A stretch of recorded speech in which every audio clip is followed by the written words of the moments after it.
So when you're multiplying polynomials together, you can actually do it using 3 different methods. And probably most of you are using just doing the horizontal method, where that just means that we will take this function we have here, a minus, or that product, a minus 3 times the quantity 2 minus 5a plus a squared, and then just write everything out horizontally like this. So first thing though, remember we should always make sure it's in standard form first. That way our largest degree terms are always in order. Okay, so it goes order from largest to smallest pretty much. So if I multiply horizontally, that means I'm going to take a, multiply it by all 3. So we're distributing it. So we get a cubed minus 5a squared and plus 2a. And when we're doing it horizontally, then that just means that when we multiply negative 3 by the other 3, we're just going to write them on the end of that. So negative 3 times a would be negative 3a squared. Negative 3 times negative 5a would be positive 15a. And negative 3 times 2 would be negative 6. And then working horizontally, you know, this is something that you're used to seeing it this way. So you're used to it, so you're going to do it. So we just got to make sure we pay attention. So a cubed. All the ones with a cubed, all I have is just this one. So I have a cubed for my answer. Then we look at the squared terms. So we have a negative 5a squared and negative 3a squared. So we put those together, we'll have negative 8a squared.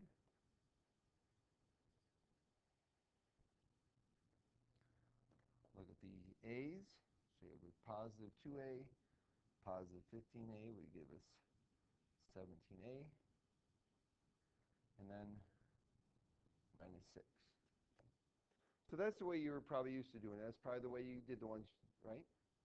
All like that. Okay. Well, I'm going to show you 2 different methods you could use to do it, which some of you are probably going to find easier, and others are like, you know what, that might be easier, but I like doing it this way, so I'm just going to keep doing it that way. But it's always nice to have options.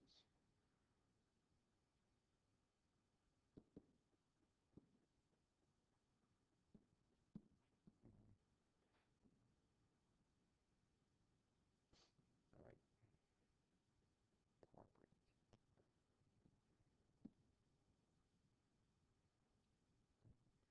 So another way we can do it is what's called the vertical method.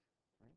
And if we're using the vertical method, that means we're going to do it just like you've done long or multiplication of larger numbers when you were younger. So in this case, we will put I'm going to put the 3 terms first. So we have a squared minus 5a plus 2, and then a minus 3 here. So if you remember when we did multiplying when you were younger, okay, this is the way you did it, right? Did that vertical multiplication. And so I'm going to show you how you can do that using polynomials. So do it the same thing. We're going to multiply all 3 of these by negative 3 first of all. So we get negative 6. So it's just exactly like I did it when I was younger. Negative 5a times negative 3, positive 15a. You just have to make sure that you put the sign in front of it. A squared times negative 3, negative 3a squared. And when we're doing it this way, the whole idea is then to line up your like terms, just like we talked about doing it with adding and subtracting. You could do it this way. So then we multiply everything times a. We line up the like terms. Then we have a positive 2a. Negative 5a times a is negative 5a squared. And a squared times a is positive a cubed. So now the only difference between the horizontal and the vertical is then all those like terms are lined up vertically, and then all I have to do is combine them going down.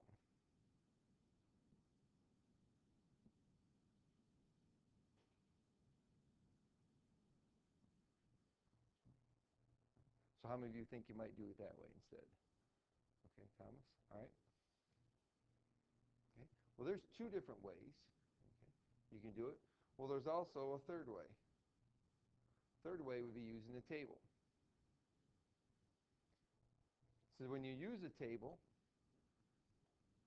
the polynomials must be in standard form and use a 0 for any missing term. So if you have a missing term, so for instance, if we had y squared minus 3, so there was no y there, I'd want to put a 0 there for it. Okay? Which is actually not a bad idea, because when we start doing division on Monday, we will have to put zeros in when we have missing terms. So I'm going to show you how to do it using a table. Well, not only is this a table, but what shape is it? What's the shape of a table? Is it circular? It's a rectangle, right? Okay? It's a rectangle. And not only is it a rectangle, but when we do rectangles, this is the length and this is the width, kind of, right? Okay? And how do I find so if I multiply these together, I'd actually be finding the area in a way. Okay? So you can kind of think of it as that form, right? But what we're going to do, so we got this one here, y squared minus 7y plus 5. That quantity times y squared minus y minus 3. Okay? That's a lot more difficult. If I did this horizontally, I would have 9 different terms that I have to put together. And the more terms you get, the more confusing it can be, trying to find the right ones. So using vertical method is one way to do it to help you to be a little bit more organized. But the table method here is actually a really neat way to do it, because it kind of simplifies things for you also. You can do it any way you want, Michelle. I just want to give you some options, because some people might, they might get confused with the horizontal, but see either of these other two ways and say, oh, you know what, that'll work a whole lot better.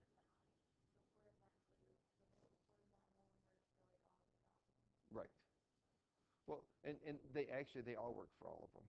Okay, it's just a matter of choice. Okay. Now, if we're going to use a table, we'll set up the table this way. If I have 3 terms, so we set it up so the y squared. So we have the y squared here, and then we put the negative 7y is the next row, and then the positive 5 is the next row. Okay. That was the first one. So that was this one here. Right? The one we're multiplying by, then we're going to stick in the columns then. Y squared minus y, and then minus 3.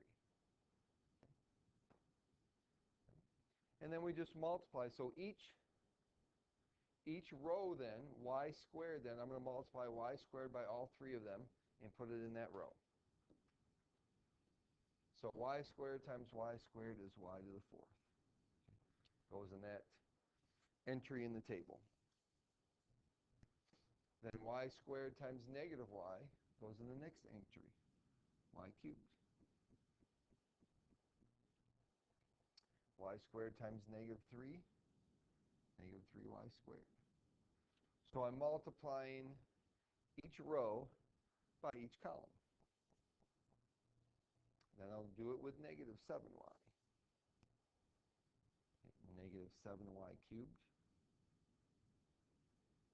positive 7y squared, and positive 21y.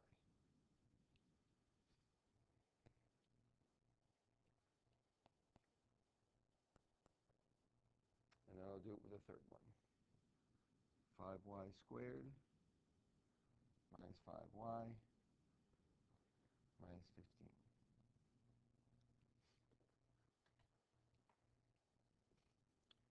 Okay. Now, where are the like terms at? Okay, they're on the diagonals. Okay, so we have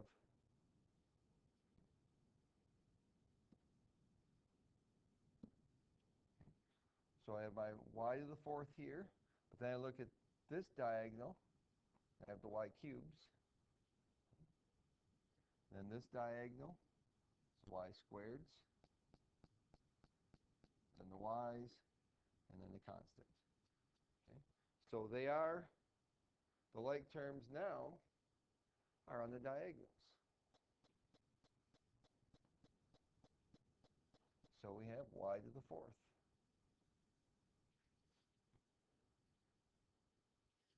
Negative 7y cubed and a negative y cubed would be negative 8y cubed. Working on the diagonal.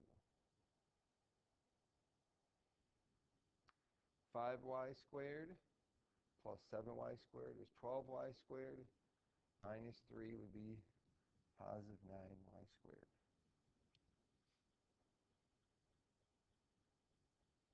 Negative 5y and 21y would be positive 16y.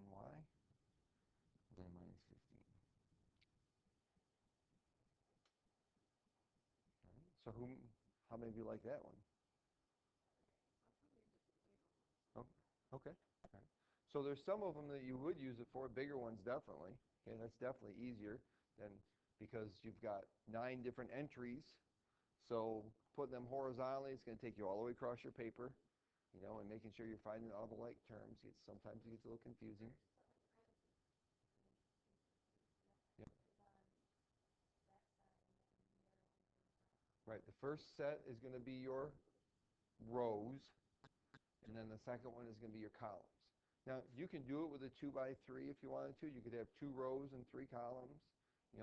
This one we did here for the multiplying, I could do that one also. I would just put a is one row, negative 3 is the next row, and then my 3 columns would be a squared, negative 5a, and 2. Right, so you can do it with any of them.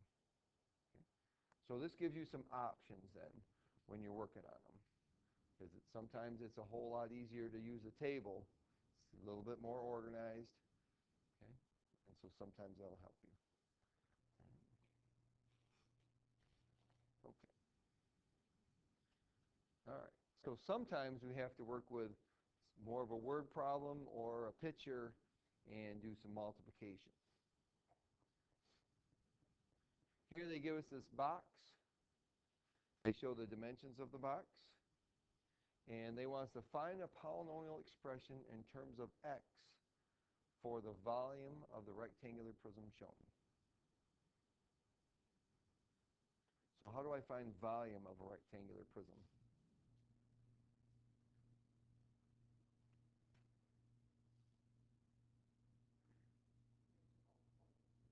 Multiply them together. Multiply.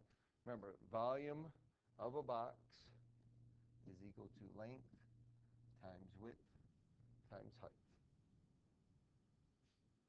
So which means we're just going to take those 3 and multiply them together.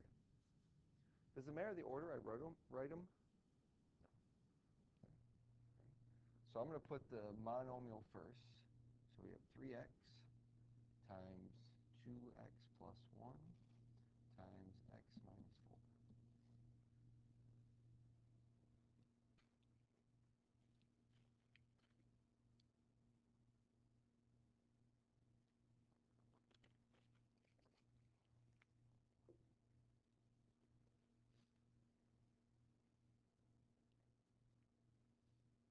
So which 2, since we can't multiply all 3 of them at the same time,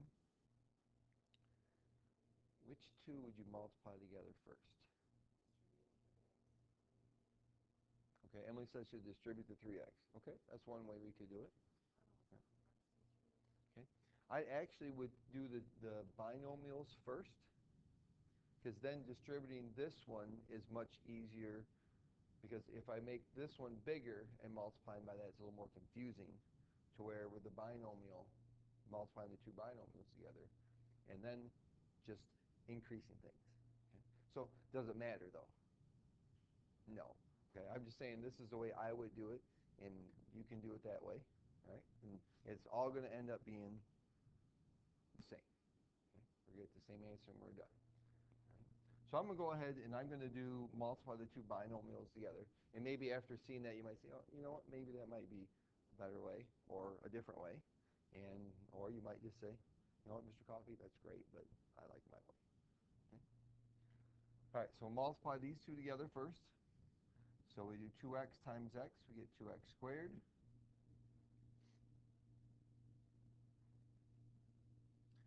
We get negative 8x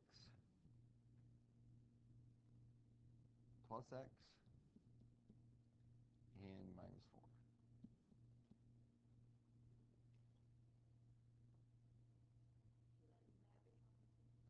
Yep. So multiply, so simplifying that, we get 2x squared minus 7x minus 4. That's in the parentheses, and I'm going to multiply that by 3x.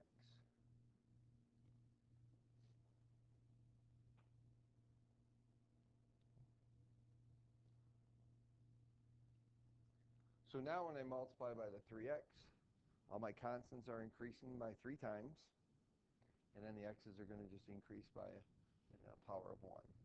So we get 6x cubed minus 21x squared minus 12x. And that would represent the volume of that prism.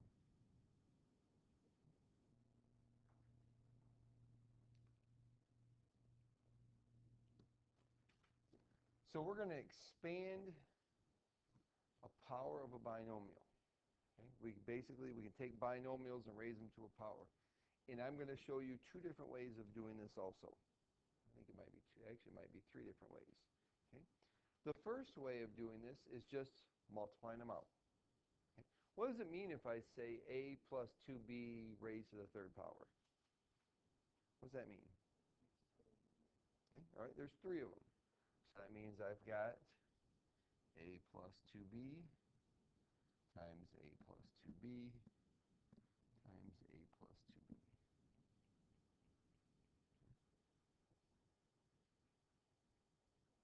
And I'll take 2 of them, multiply them together, and multiply the answer by the 3rd one.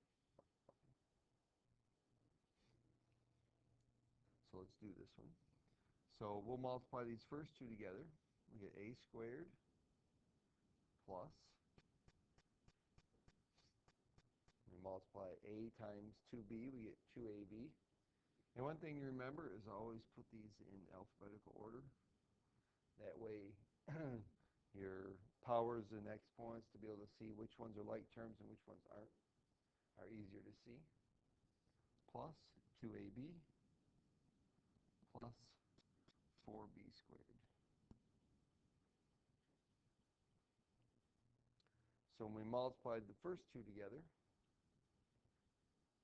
we have a squared plus 4ab plus 4b squared. And I need to multiply that by a plus 2b.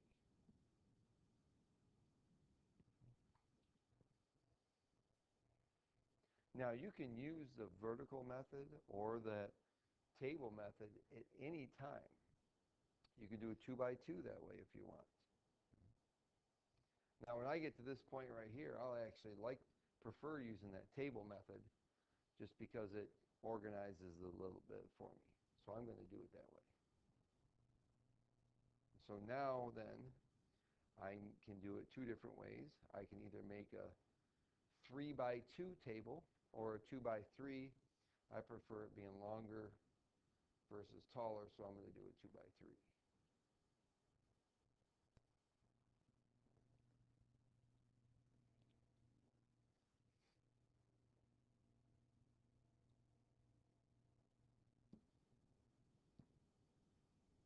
So I'm going to put the A and the 2B as my rows, and then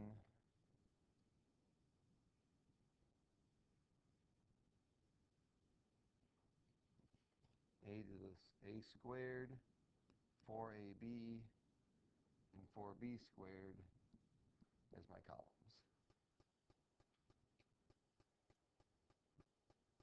And then multiply them.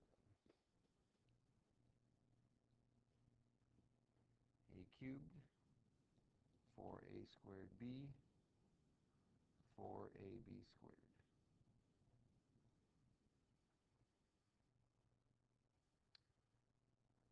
2a squared b, 8ab squared, and 8b cubed. Now the reason that I prefer doing it this way versus just multiplying it out horizontally is because when you look at these four terms here, they look a lot alike and it gets a little confusing which ones go together. But by having the table method here, then I can see that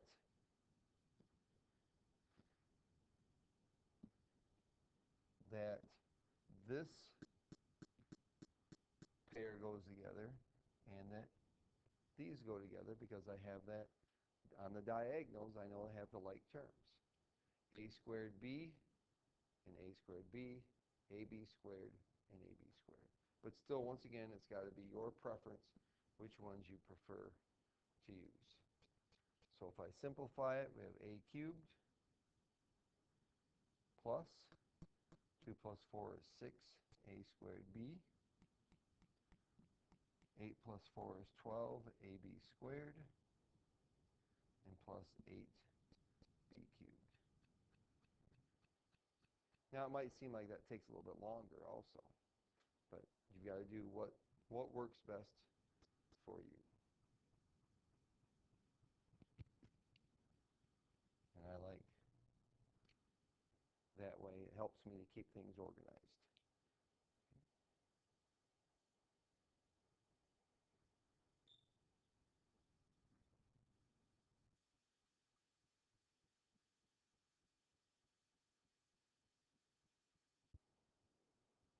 Two other ways for multiplying or expanding them, and those are we're going to use what's called Pascal's triangle and binomial expansion to do that.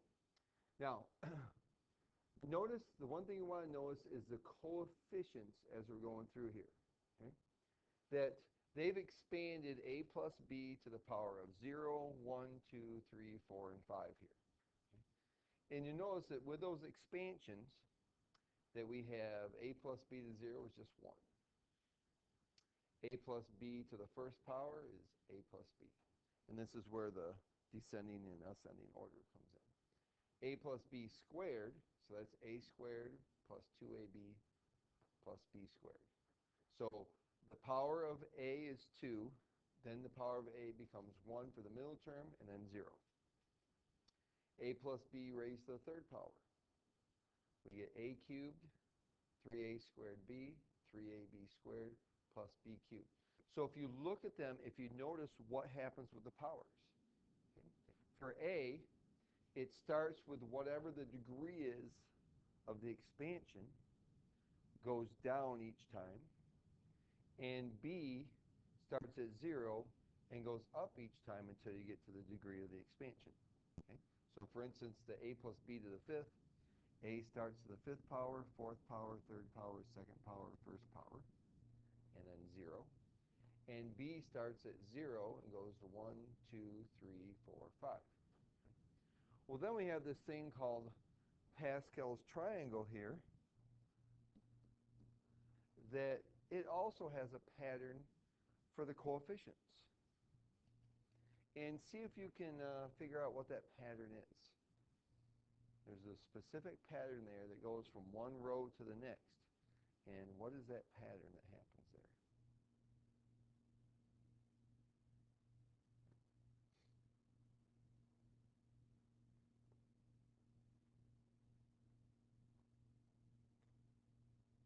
Lauren, you see anything?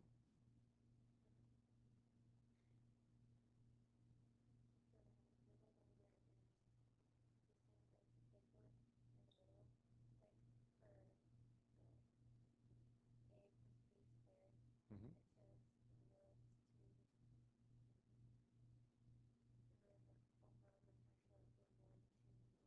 Okay, so these numbers here match these numbers here, right? Okay, for the coefficients, exactly. Okay, but how do you see? So there's ones all the way down the outside, right? Notice the next number in. What does the next number in compare to? What is that? Okay. All right. It's the row number. All right. Goes with the power. Right? So row 0, we got row 1. So we got raise the second power, raise the third power, raise the fourth power, raise the fifth power. Okay. But what about the middle numbers? In the middle there's actually a pattern. So if I wanted to do a plus b to the sixth power, what would be Pascal's triangle? What would be the numbers for that? Anybody tell me?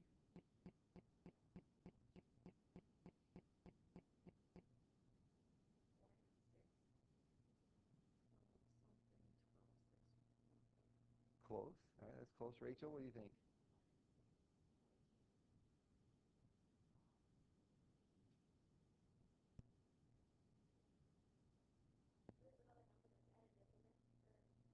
Yep, you're close. You're close. Okay, here's the connection. All right.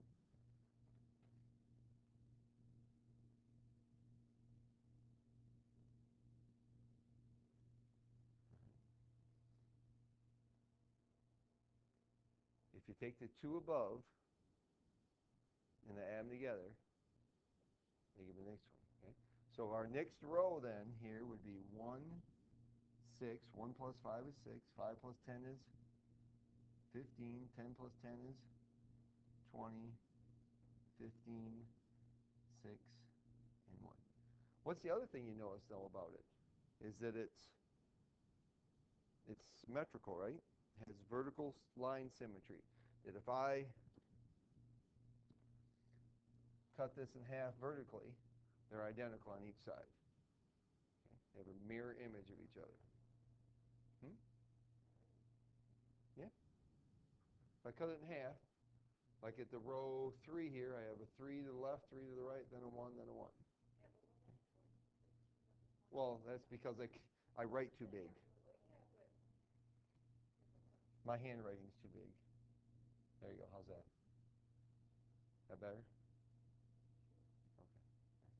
So if we did a plus b to the sixth power then, we would start with a to the sixth, so we get a to the sixth, and then we would have 6 a to the fifth b, and then 15 a squared, or a to the fourth b squared. So each time the a goes down in power and the b goes up in power. So we're going to use that pattern to do an expansion here. And we'll see if maybe once you see it, you might like that a little bit better than just doing all the multiplication out. We'll see. May or may not. And then I'm going to show you a third one that uses it, but is even a little bit easier. Okay. So first of all, to use the binomial expansion, here this is to the third power. So that means I want to look at a plus b to the third power. So that is a cubed plus a squared b plus, oops, that's not 2, that's 3a squared b plus 3ab squared plus b cubed. Okay. There's the binomial expansion for a cubed. Now, instead of a and b, though, I have what? K and negative 5. Okay. So wherever I see an a here, I'm going to put k, and wherever I see a b, I'm going to put negative 5. So we have k to the third plus 3 times k squared times negative 5 plus 3 times k times negative 5 squared. And make sure you put the negative 5 in parentheses and the squared on the outside. And then negative 5 cubed.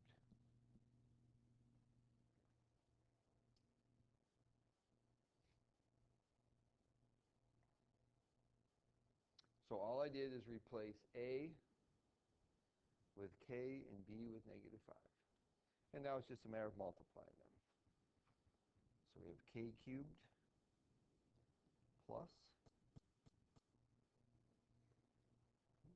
3 times negative 5 is negative 15. All right, so this is actually going to be a minus 15k squared.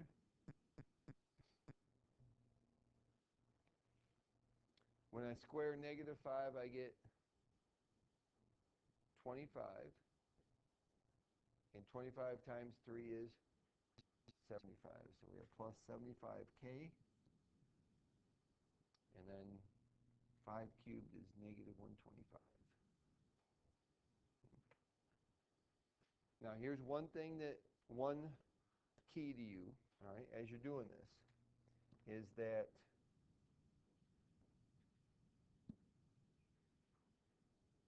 if that is negative,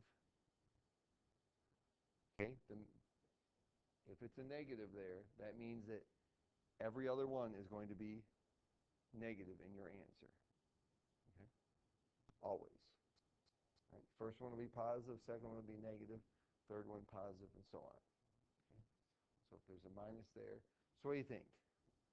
Is that a little confusing? Okay, all right. All right, Jasmine, what do you think? You don't think? All right.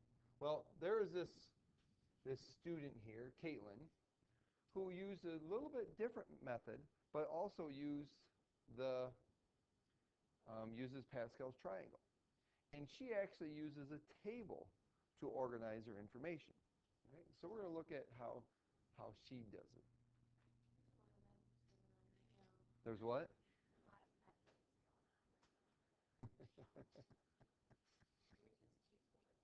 Yes, you can. I don't care which one you choose. I'm just giving you options. Okay? All right, well, thanks for giving me too many options, right? Okay. All right. Well, she makes a table. All right? And using the table to do it, she's able to come up with her answer for the expansion. And part of the reason that using the binomial expansion is much easier, or using the table that Caitlin does is much easier, is because when you expand to larger powers, if you're just going to multiply it out, like if it was to the 6th power, all right, then you're doing a lot of multiplying, okay? And that really gets confusing and tedious. Where with these methods, these other two methods, using the binomial expansion and Pascal's triangle, it actually allows you to simplify them and make them easier. Right. So here's Caitlin's method. So this is a 4th degree polynomial, right? Because we got raising it to the 4th power. So the first thing that Caitlin does then is she puts that row of Pascal's triangle in the top of her table that she makes. So this is row 4, so it's 1, 4, 6, 4, 1 are the numbers from Pascal's triangle.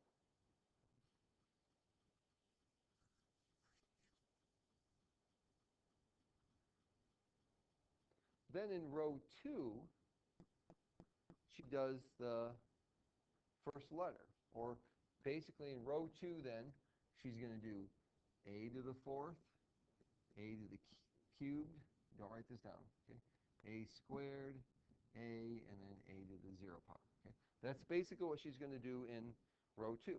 Well, instead of using a's though, we're going to have what? Okay, we're going to have 2x, right? So we're going to do the expansion of 2x in that row.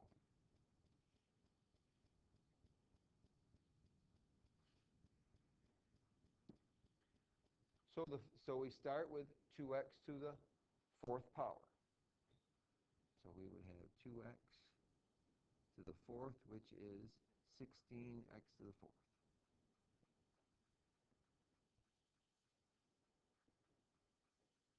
Now, you don't have to put the 2x to the 4th. If you just want to put the 16x to the 4th there, you can. Right? And then she does it to the 3rd power, which is 8x cubed. Okay? So she's doing descending order in row 2 for the A. Then 2x squared, which is 4x squared. And then 2x to the first power, which is 2x, and then 1. Because 2x to the power of 0 is 1. Then in the third row, she uses the value of b, or in this case, 4. Okay. The number here is always going to be, in row 3, this is always going to be a 1, and that's always going to be a 1, so, because it's to the 0 power. So we have 4 to the 0 power here, then 4 to the first, 4 to the second, 4 to the third, and 4 to the fourth.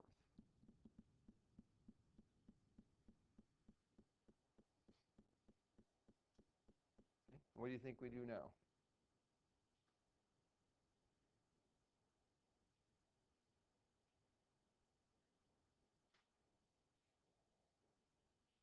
Well, it has something to do with the columns, right? Okay. Yep, we're going to multiply the columns together. So we get 1 times 16x to the 4th times 1 is 16x to the 4th.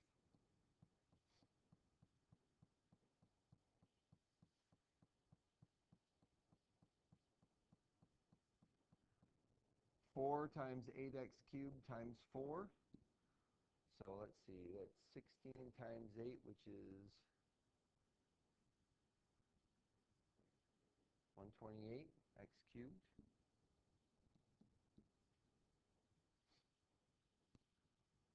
Then 6 times 4 times 16. So 24 times 16 is what? 384x squared.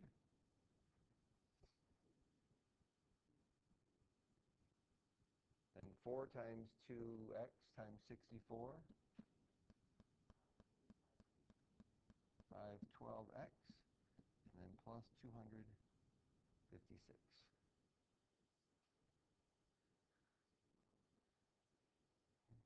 Now, here's one of the things to remember is that